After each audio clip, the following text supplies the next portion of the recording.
when Olive Oatman arrived at Fort Yuma, California in 1856 at age 18. Her appearance created an immediate stir. Her story was one of survival after years in Native American captivity, culminating in her trade back to white society for beads and a white horse. Her journey began when Yavapai warriors attacked her family, taking her and her sister captive.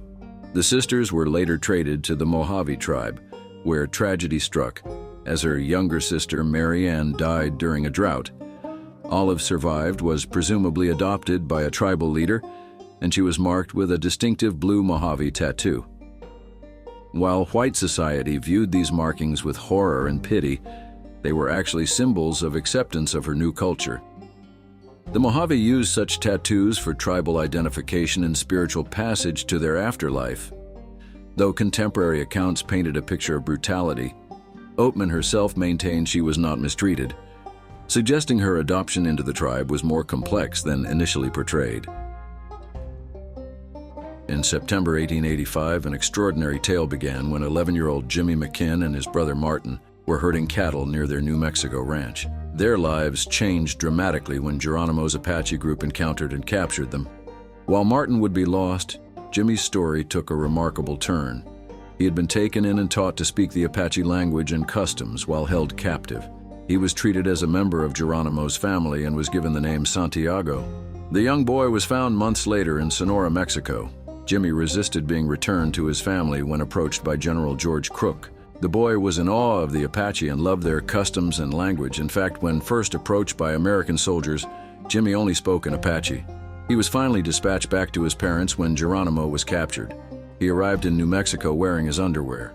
Jimmy McKinn would relocate to Phoenix, Arizona, where he would live until the age of 66. The name on his tombstone is Santiago McKinn.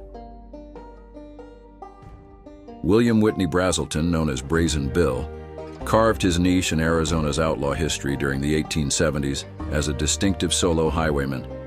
His signature muslin cloth mask became legendary, as did his unique method of holding his pistol against his rifle barrel, a defensive posture suggesting constant vigilance.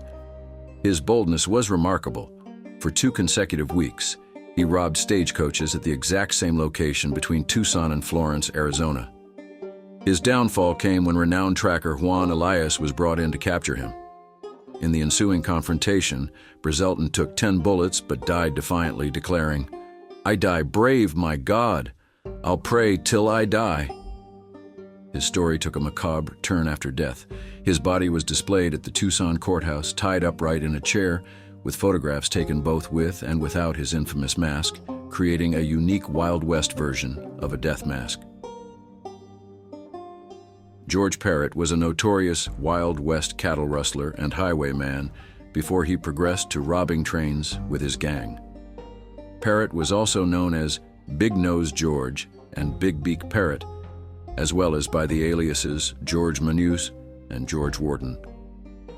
In August 1878, Parrot and his gang fled into Rattlesnake Canyon, Wyoming, after a botched robbery on a Union Pacific train. A county sheriff and Pacific Union detective were able to track down the robbers, but were shot by the gang on August 19, 1878. The outlaws eluded capture for a time, but public anger was high at the death of the 2 lawmen. The hunt for them escalated. Big Nose George was finally caught in September 1880, found guilty and sentenced to hang. He tried to escape, but failed. An assembled mob then dispensed their own justice.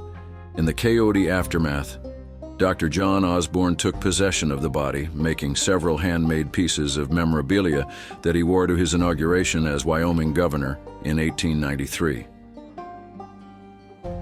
An uncredited 1887 photograph captured a profound moment in Native American history: the Apache Spirit Dancers, or Apache Mountain Spirit Dancers, performing their sacred Gan, or Gayahi ceremony.